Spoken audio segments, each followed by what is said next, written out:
Welcome back to another episode of ROC Boys Football. The fellas are continuing to pump out our transfer portal grades, taking a look at Hugh Freeze in the Auburn Tigers. Dill, I gave them a solid A-. I think they did a phenomenal job in the transfer portal, and it represents such a great opportunity for Hugh Freeze to turn around this program a lot quicker than you could 5 years ago, right? You have a lot of talented guys in the transfer portal. Brian Harsin did not leave this program in a very good spot in terms of roster management and talent. Hugh Freeze has seen that, and he's been very aggressive in the transfer portal, landing not only quarterbacks, but also some very talented football players around. Before we get into it again, just want to say thank you to you guys. The support you guys have shown truly does mean a lot. Over 5,000 subscribers on the channel. Can't thank you guys enough for all the support. So again, if you do enjoy the content, consider subscribing to the channel. Dill, I'm going to kick this one to you. I gave it a solid A-. Where I want to start first, though, is not Payton Thorne, who is getting a lot of the publicity, and rightfully so. He's a quarterback. He's a very good quarterback. But what they did on the offensive line, I think, cannot get overshadowed. Bringing in two starting caliber tackles in Gunnar Britton and Dylan Wade, also a phenomenal center in Avery Jones. This was a spot that they struggled with massively the last couple of years, and it looked phenomenal in the spring game. And that's probably the most excited spot that I think the most improved spot for this Auburn team heading into 2023 here. And that's going to be huge for what they need to do, because realistically, it's going to be hard to turn this passing attack around particularly quickly, just because of how poor it was last year and where kind of Brian Harsin and company left it. But what they do have is they have a running back in Jarquez Hunter. They brought in Brian Battle. You give those two guys an offensive line, and they can play that heavy style of football. And again, if they can run the ball, I think that'll just make give their quarterbacks a much better shot than they had. 100%. And this was like Tank Bigsby was playing hero ball a lot of time. Like in the last couple of years, this Auburn offensive line was not very good. And when you're going up against dominant defensive line groups in the SEC, you need to have a good offensive line. Hugh Freeze has completely 180'd this offensive line. This offensive line looked phenomenal in the spring game against a very good Auburn defensive front. That's probably where I'm most excited for. And you make a really good point. You look at Payton Thorne, who they brought in from Michigan State, also in the transfer portal. When has Payton Thorne been most successful? When he had Kenneth Walker dominating in 2021. It's hard to find quarterbacks that have thrown for over 50 touchdown passes in their collegiate career, Payton Thorne being one of them. I think he's going to benefit a lot from having a good run game, getting that play action going. I think Auburn fans have a lot to be excited about in terms of how this offense is going to look a lot different under year one of Hugh Freeze. Because getting into what Payton Thorne can do, he's not a guy you want to see throwing the ball. He's no Caleb Williams. It's like when they had to lean on him a lot last year in 21, when Kenneth Walker was gone, and their Michigan State's offensive line, talk about bad lines, they were really bad. Yeah. It obviously just didn't work, and he didn't have a great year. But when Payton Thorne is given a running game, he'll make you those timely throws that you need, like big third downs, big fourth downs, those plays. Again, you go back to that Michigan game, that was the defining. He's a gamer. Career. He was making 3rd and 11. He'd put a ball on a Jalen Reed and make those throws that, again, Auburn wasn't making at all last year. So, yes, I don't think Payton Thorne's going to come in and be like a Caleb Williams program changer in that sense. But he's going to give, if Auburn, again, and what they did was put the pieces around him to be successful, he's not going to mess it up. He'll make the plays you need to make to win some of those big games. Yeah, I completely agree. You look back at what he did in 2021, was one of the better quarterbacks in the country. And I get he had a very good offensive line and a very good run game. Auburn's going to have that, I think. Like Jarquez Hunter with Jarquez Hunter, by the way, I know this is transfer portal episode.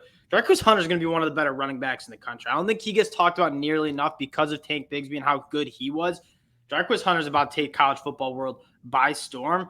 And again, Payton Thorne has been successful when he has a good run game. I think they're going to have a good run game. I think that's going to be Payton Thorne's best friend in terms of how he can operate this offense. I want to go to the wide receiver, the pass catcher position, I should say. They land Caleb Burton, who's a very talented kid, also a young kid, which is another thing that we kind of look at, right? Not only quality of player, not only at positions of need, but also what is their age group? Like, you see a lot of guys who are going into the 5th year have 1 year of eligibility in the transfer portal. Caleb Burton's a guy that's going to have 4 years of eligibility for Auburn. He's going to be a producer year 1 because you look at this wide receiver room, it's not great. But the other guy, like Caleb Burton got a lot of love when he transferred to Auburn. The other guy I want to talk about all the way down, he transferred in, I think, late December, maybe early January, Rivaldo Fairweather. Maybe not your prototypical inline blocker, but you talk about a matchup nightmare. Rivaldo Fairweather is that guy, and Hugh Freeze is going to have a blast using him. And that's the thing. That's probably the one place Auburn you could maybe pick at them is that Yes. I would have thought they'd have brought a couple more guys. And I will say, like, this, it's not over in terms of the wide receivers. Like, I'd say most of the portal's pretty much wrapped up. Like, there's a couple guys in it, but there's some legit talents at the wide receiver Yes. side. That's probably the one place that there's some remaining big dogs out there, like Keon Coleman, the kid from UTSA. Is that Zachary Franklin? Let's take a look at the wide receiver. Like, there's some really good guys that are still not committed. Zachary Franklin, I think Milton Wright's a really good football player. Keon Coleman, obviously, you noted. Zachary Franklin. There's a lot of good wide receivers still left. Like, quarterbacks is kind of done. Offensive line kind of done. You talk about one position group that is being shopped around a lot. There's still a lot of good talent. It is the wide receiver room. And if Auburn lands one of those guys, it's like it kind of changes. Like, man, now you have a couple of good weapons. Obviously, Caleb Burton, Rivaldo Fairweather, like they look like they're going to be at least have shots to pan out really good and be effective players for Auburn. But again, you land one more guy, it does kind of change because right now I'm still looking. I do think you'd have natural questions like, can this Auburn offense throw the ball particularly effectively? And if they add another weapon, I think, again, to me, it does change my perception of what they could be. And obviously it doesn't mean anything until they play, but it does answer some questions. Yeah, and one other guy, Nick Martiner, coming in from Cincinnati. Interesting cat. It's so hard to it. He had a couple drops during the spring game, but again, it legitimately was a tsunami there. 6'6", really big frame, expecting to be like productive in the red zone when those throwing windows get a little smaller. But that is the one position that if you said, hey, where is Auburn maybe continuing to look and where is the talent still present? It is the wide receiver room. It's probably if you're a wide receiver, I want to go play for Hugh Freeze. We don't talk about this enough. Hugh Freeze fooled the whole draft community about Malik Willis being one of the best quarterbacks in the draft and going to be a first rounder. Now Malik Willis might not even be on an NFL roster year 2 of his career. And I don't mean to drag Malik Willis, but that just speaks to how good of a coach Hugh Freeze is. Like, Hugh Freeze made Malik Willis look phenomenal, even looked last year at Liberty. They were playing with 3-4 different quarterbacks. They still were putting up 30-plus points per game. Hugh Freeze is a guy that's going to put players in positions where they can succeed on the offensive side of the football. I think you're really excited about that. Let's turn our looks to the defense, which was not a group that they needed to go out and address. Like, this was a good defense last year. They have the talent, but they did bring in some guys that you feel pretty good about. My favorite player, Dill, from the defense side is Justin Rogers, a guy that I wanted Michigan to get in that 2021 class. But talk about a guy that looks the part on the inside of that defensive line. Justin Rogers is that dude. And Auburn's defense was great. And in the one spot they did lose some guys was that defensive line across the board. They had 3 draft picks, I believe. Kobe Wheaton, Derek Hall. I think that's all. Maybe. Well, E.K. Leota, don't forget about him. Not a draft pick. Should have been a draft pick. Should have been. But like that, they did lose some guys up front, and that's obviously on the defensive side where they attacked it. I think they reloaded that. Yes. Given how good they've played defensively for the last 5 years, it feels like, I suspect they have the young talent in place and the pipeline's pretty full with guys to play. But again, you bring in some top end starters. I think they replaced what they lost to the NFL draft. And I kind of expect them to just not take a step backwards on that front. And again, that defense was incredible last year, in my opinion.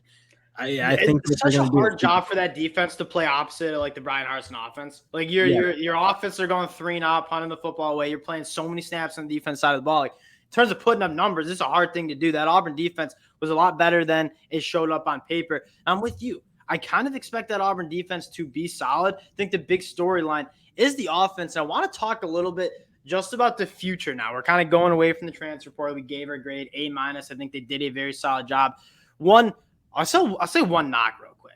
is I wish they went out and got one of those quarterbacks earlier, like a Devin Leary, a Sam Hartman. There were a lot of good quarterbacks that were available in that winter portal. You could get them in for spring practice. They didn't do that. Payton Thorne's a nice consolation prize. Talking about the future of this quarterback position, why they might have taken Payton Thorne. 2 years of eligibility. Payton Thorne probably going to start this year, start next year, and then it's Walker White season. And I think Hugh Freeze got his guy. He beat out a lot of good teams to get Walker White. That's when I think Hugh Freeze is really going to start cooking, and this Auburn team is going to start being a top 10, maybe even top 5 team like they're used to being. Yeah, and even you see, Auburn maybe didn't bring in the top-end talent in the high school recruiting ranks this year, but they brought in a gigantic class. I think they had 38 signees or commits or whatever you call it. That's huge. And again, I think now all Auburn needs to go out there is be fairly successful. Like, they don't need to go win the SEC or anything crazy like that, but they got to show something to these offensive football players. Again, I think the defense sells itself. They've been putting guys in the league, do a really good job with that, but they need to be able to sell themselves on these wide receivers and these offensive linemen and skill guys to ultimately go where Hugh Freeze needs to take them, because Hugh Freeze is a guy, he wants to score, and he'll need his pieces to do that. And again, they just need to show more than what they've shown in the past few years. And again, it was under Brian Harsin, so like you can kind of throw it out the window a little bit. But again, they still will need to prove that they can move the football to start attracting the guys to go play with Walker White. And they do have their quarterback, which is going to help. Hugh Freeze has done it. And Walker White, by the way, is being one of the more phenomenal, like kind of like what Jaden Davis is doing at Michigan. Like he having that premier, I should say, quarterback in that class really does help like recruit some of that offensive playmaking. If like Hugh Freeze has been doing this, or you look back, I mean, Hugh Freeze was doing NIL before NIL was a thing at Ole Miss. He is a phenomenal recruiter, though. Like, that is what he does. And yeah, he's questionable off the field at some points, but in terms of offensive play calling, developing an offense, developing offensive skill, he's one of the best in the game. I think that's going to come. And I think that's why you saw him get so aggressive in the transfer portal this year. Is like, we got to turn it around fast, win some football games early in 2023, and then once you let me get that 2024, 2025 class in, that's when I think you really start Hugh Freeze to start cooking, and you start seeing Auburn kind of be more of that top 10 team that they're used to. I don't know if I put Auburn as a top 10 team this year. I think they're going to be a lot better than most people think. For Auburn fans, though, I think they'd agree the future is what you're more excited about. And the future starts with winning and being competitive in the SEC again this year. Again, appreciate you guys for checking us out. This is a team, like, my brother and I are both very intrigued about the Hugh Freeze experiment at Auburn. We're going to be talking a lot about it. So, again, if you do enjoy the content, consider subscribing to the channel. Can't thank you guys enough for all the support, and we'll talk to y'all later.